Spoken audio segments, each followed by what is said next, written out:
Hello student. आज मैं आपके लिए जो वीडियोस लेकर आया हूँ इसमें हम फिज़िक्स के प्रैक्टिकल सेशन स्टार्ट करने जा रहे हैं। अभी 11th के प्रैक्टिकल भी होने हैं, 12th के भी होने हैं और बीएससी के जो प्रैक्टिकल है वो भी होने हैं। आपने कमेंट में ये बताना है कि आपको किस टॉपिक के ऊपर प्रैक्टिकल चाहिए फिज़िक्स का, कौन-कौन सा आपके सिलेबस में टॉपिक है, तो ताकि मैं उन्हीं टॉपिक्स के ऊपर प्रैक्टिकल जो हैं वो आपको समझाऊँ या परफ़ॉर्म करूँ, किस तरीके से आपको परफ़ॉर्म करना है और वाइवा में कौन-कौन से क्वेश्चन आपको प्रैक्टिकल के रिलेटेड पूछे जाएँगे। तो आज मैं पहला प्रैक्टिकल जो है क्लास 11th का पिकअप करने वाला हूँ वर्नियर कैलिपर्स का। तो जिसमें हम जो बीकर है उसका क्या वॉल्यूम कैलकुलेट करेंगे, यूज़ करेंगे वर्नियर कैलिपर का। अब वर्नियर कैलिपर क्या चीज़ है, तो पहले हम इसको समझ लेते हैं। तो स्टूडेंट्स, वर्नियर कैलिपर एक्चुअल में हम किसको कहते हैं, ये एक ऐसा इंस्ट्रूमेंट होता है कि जिसकी हेल्प से हम क्या करते हैं, किसी भी चीज़ का डायमीटर, उसकी डेप्थ वगैरह हम कैलकुलेट कर सकते हैं, इनर डायमीटर हम कैलकुलेट कर सकते हैं।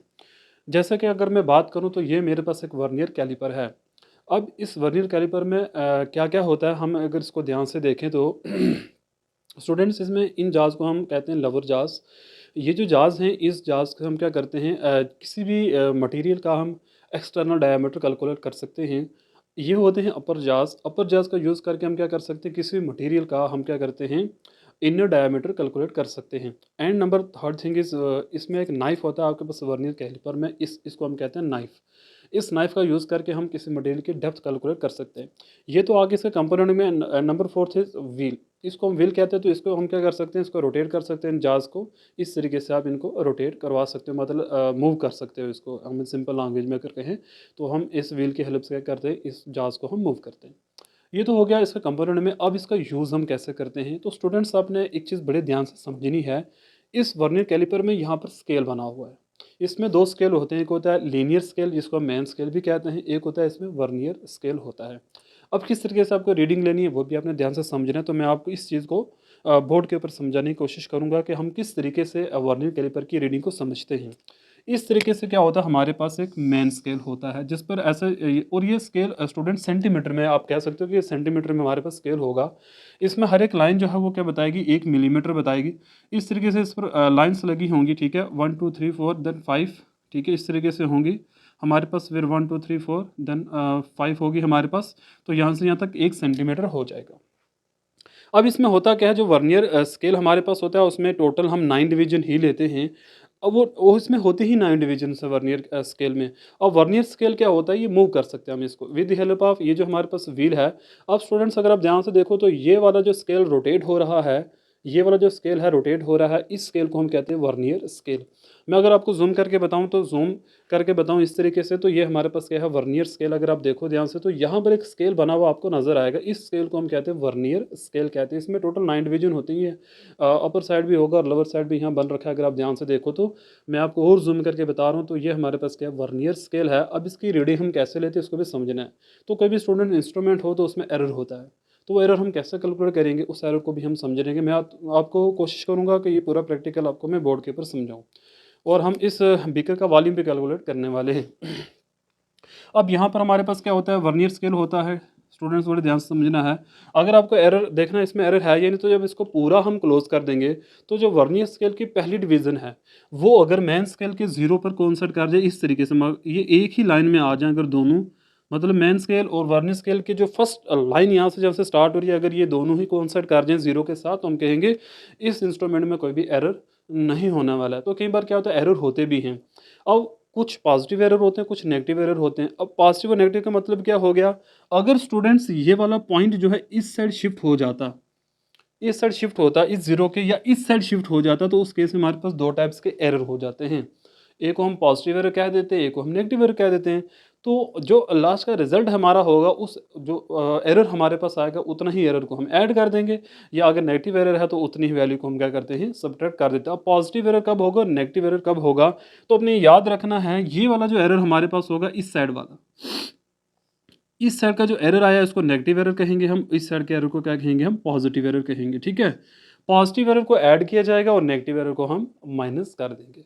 अब चलिए प्रैक्टिकल को स्टार्ट करते हैं किस तरीके से। अच्छा, एक मेन इंपॉर्टेंट पॉइंट, ये जो वर्नियर स्केल हमारे पास, ये वर्नियर कैलिपर जिसका नाम है, इसका जो लीस्ट काउंट है वो है 0.01 सेंटीमीटर। इसका मीनिंग स्टूडेंट्स ये हो गया कि ये कम से कम जो है 0.01 सेंटीमीटर के डायमीटर को कैलकुलेट कर सकता है। सिंपल लैंग्वेज में अगर मैं आपको कहूँ तो हम कह सकते हैं ये 10⁻² सेंटीमीटर तक कैलकुलेट कर लेता है। मतलब लगभग मिली सेंटीमीटर तक ये कैलकुलेट कर लेगा। इतने छोटे छोटे डायमीटर भी ये कैलकुलेट कर सकता है। ठीक है, तो ये हमारे पास वर्नियर कैलिपर हो गया। नेक्स्ट एक्सपेरिमेंट जो मैं आपके सामने लेकर आऊँगा वो हमारे पास स्क्रू गाज का होगा। तो उस वीडियो को भी आपने ध्यान से देखना। तो पहले इस प्रैक्टिकल को समझेंगे और फिर जो नेक्स्ट वीडियो हमारी जो नेक्स्ट लेक्चर होगा 11th क्लास का प्रैक्टिकल जो हम करेंगे स्क्रू गाज का, तो वो भी हम देखेंगे उसका भी काम कैसे होता है। तो वो वीडियो भी आपने देखनी है ध्यान से। तो ये आपके 11th क्लास के प्रैक्टिकल हैं। ठीक है, तो मैं आपको ऑब्जर्वेशन टेबल भी बताऊंगा किस तरीके से फिल आपने करने हैं, किस तरीके से कैलकुलेट होगा। तो चलिए हम अपने प्रैक्टिकल को स्टार्ट करते हैं। तो स्टूडेंट्स, मैंने क्या किया, एक बीकर ले लिया मैंने। ठीक है, अब हम क्या करेंगे, इसका वॉल्यूम कैलकुलेट करेंगे। देखिए ये जो बीकर हमारे पास है इसका अपर डायामीटर और इसका जो लोअर डायामीटर है ये दोनों क्या होंगे, बराबर होंगे। तो मेरे पास ये कि राइट सर्कुलर सिलेंडर है, तो इसका वॉल्यूम कैलकुलेट करने का फार्मूला होगा एक। तो उस फार्मूले को हम कहते हैं पाई आर स्क्वायर एच। तो ये फार्मूला हमें चाहिए। इस फार्मूले में देखिए पाई की वैल्यू तो फिक्स होगी ना, तो हमें दो ही वैल्यू बचती है, एक बचता है आर, एक बचता है एच हमारे पास। हाइट भी हम इसकी कैलकुलेट करेंगे। ठीक है, देखिए स्केल नहीं आपने रखना है यहाँ से, हमने वर्नियर कैलिपर का यूज़ करना है, उसका डायमीटर हमें निकालना है, तो ताकि हम इसका निकाल सकें और वॉल्यूम कैलकुलेट कर सकें। तो चलिए स्टार्ट करते हैं इस प्रैक्टिकल को हम स्टूडेंट्स। ठीक है,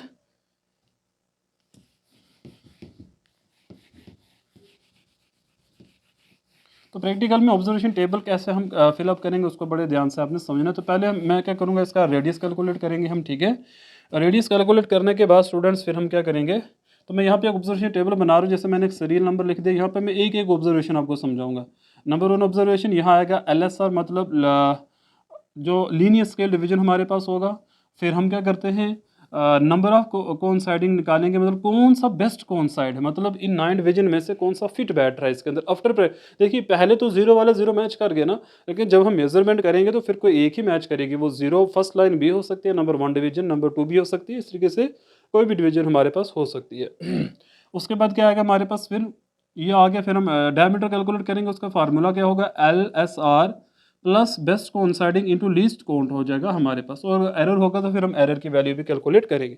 तो चलिए मैं आपके सामने आज प्रैक्टिकल को परफॉर्म करता हूँ। ठीक है, तो ये सारा का सारा प्रैक्टिकल था हमारा। देखिए हमें निकालना है इसका इनर डायमीटर। तो इनर डायमीटर के लिए हम अपर जाज का यूज़ करते हैं। तो इस तरीके से आपने स्टूडेंट्स फिक्स करना है इसको, और तब तक आपने इसको घुमाते रहना है, इस तरीके से मूव करते रहना जब तक ये इसमें फिक्स ना हो जाए पूरी तरीके से। ठीक है, तो ये नाइफ जो एजेस हमारे पास हैं ये इस तरीके से फिक्स हो जाएंगे इसके अंदर।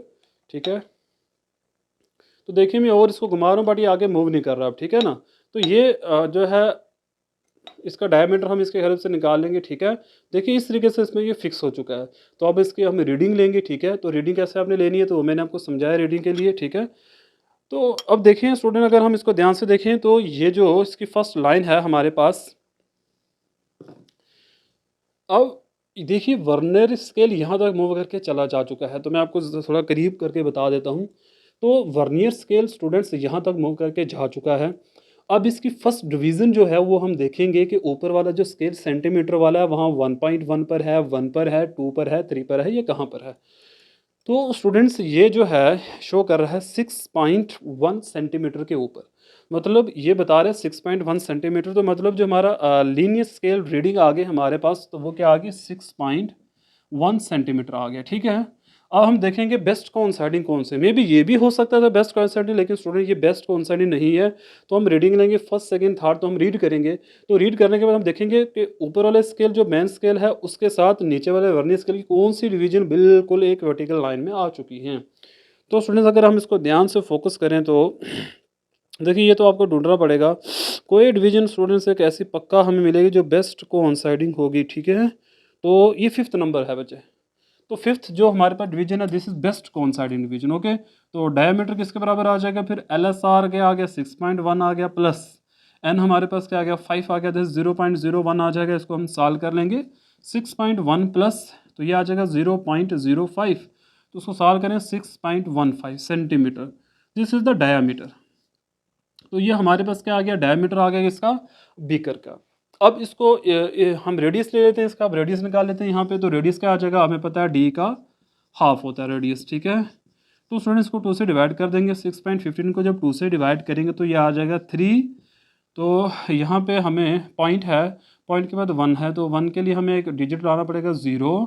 तो यहाँ कितना बनेगा 10 बन जाएगा, तो वहाँ पर आ जाएगा कितना 2 5 द 10 हो जाएगा, देन 2 टू द 4 हो जाएगा। ठीक है, तो ये क्या आ गया, बीकर का रेडियस आ गया स्टूडेंट्स। अब वॉल्यूम कैलकुलेट करने के लिए बीकर का हमें क्या चाहिए, हाइट चाहिए। बट कौन सी हाइट, तो वो भी मैं आपको बताता हूँ कौन सी हाइट हमें चाहिए। लिटिल बिट वेट, देखिए ये है हमारे पास बीकर। तो अब ये जो नाइफ हम इसका आप यूज़ करेंगे, अब कैसे आपने यूज़ करना, तो इस नाइफ को आपने इस तरीके से एंटर करना है इसके अंदर, और ये जो है स्टूडेंट्स ये इसके अपर इसके अटैच होना चाहिए, और इसको फिर आप रोटेट करोगे नीचे की तरफ। और कब तक रोटेट हम कर देंगे, जब तक ये पूरा का पूरा डेप्थ में ना पहुंच जाए। ठीक है, तो इसको मैं ऐसे घुमाऊंगा, अब देखो अब ध्यान से, तो ये नीचे की तरफ चल पड़ा। इसका नाम चल पड़ी है भाई, चल पड़ी, चल पड़ी। देखिए अब ये इस तरीके से पूरा का पूरा भी और मूव नहीं कर सकता, क्योंकि ये डेप्थ में पहुंच चुका है। अब रीडिंग कैसे लेंगे, फिर वैसे ही रीडिंग लेनी जैसे अभी हमने रीडिंग को लिया है। ठीक है, देखिए कैसे रीडिंग इसकी ली जाएगी। फिर से हम इसका जो मेन स्केल रीडिंग है उसको रीड करेंगे, तो मेन स्केल रीडिंग अभी जो बता रहा है दिस इज़ 9.8 सेंटीमीटर। ऐसे ही उसका भी बनेगा स्टूडेंट्स। ठीक है, तो मैं यहाँ पे बता देता हूँ आपको। तो हमारे पास ये याद अपने रखना, रेडियस क्या आ गया, ये आ गया हमारे पास रेडियस। देन जो हाइट है उसमें क्या आ जाएगा, पहले एल एस आर आ जाएगा, फिर एन आ जाएगा, फिर हमारे पास हाइट आ जाएगी। ठीक है, तो एल एस आर कितना आ गया, 9.8 सेंटीमीटर आ गया। बेस्ट कोइंसाइडिंग क्या होगा हमारे पास इस केस में, इस केस में student best coinciding number 4th division है हमारे पास। ठीक है, देन नेक्स्ट हमारे पास हाइट होगी, तो हाइट का फार्मूला आ जाएगा 9.8 into 4 multiply by 0.01। This is 9.8 into, sorry यहाँ प्लस आएगा, तो ये हो जाएगा 0.04 हो जाएगा स्टूडेंट्स। ठीक है, तो 9.8 ये आ जाएगा 4 सेंटीमीटर। तो ये हाइट आ गई हमारे पास। तो अब आराम से हम इस फार्मूले में इस वैल्यूज़ को अगर हम पुट करें, तो आराम से हम बीकर का वॉल्यूम मालूम कर सकते हैं। तो किस तरीके से हम इसका यूज़ करेंगे, वर्नियर कैलिपर क्या होता है। अच्छा, इसी बीकर का अगर आपको ऑटो डायमीटर निकालना होता है तो हम क्या करते, हम फिर लवर जाज का यूज़ करते हैं। लेकिन इस तरीके से आपने यूज़ करना है, ये भी मैं आपको बता देता हूँ किस तरीके से हम इसका ऑटो डायमीटर निकालते हैं।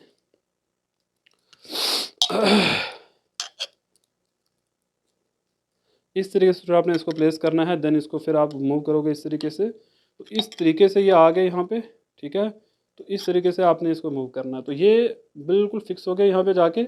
अब आपने रीडिंग लेनी है, तो इसका जो डायमीटर होगा उसको बोले हम ऑटो डायमीटर। तो देखिए इस तरीके से आप वर्नियर कैलिपर का यूज़ करके क्या कर सकते हो, किसी भी चीज़ का स्फेरिकल बॉडी का आप डायमीटर बता सकते हो। जैसे मैंने सिलेंडर का वॉली हमने निकाल लिया, ये तो ग्लास है हमारे पास, उस ग्लास का वॉली मैंने निकाल लिया वर्नियर कैलिपर का यूज़ करके। तो कमेंट में ज़रूर बताना है कि ये प्रैक्टिकल आपको कैसा लगा, और नेक्स्ट किस प्रैक्टिकल के ऊपर आपको वीडियो चाहिए। और इसमें ये भी आपने बताना है कि इस वीडियो में आपको क्या ज़्यादा अच्छा लगा, कितना समझ में आया, क्या चीज़ें रह गई, तो वो मैं नेक्स्ट वीडियो में ज़रूर क्लियर करने की कोशिश करूँगा। तो आज का लेक्चर हम ये इतना ही रखते हैं। Thank you very much. I hope कि आपको आज का प्रैक्टिकल अच्छे से समझ आ चुका होगा।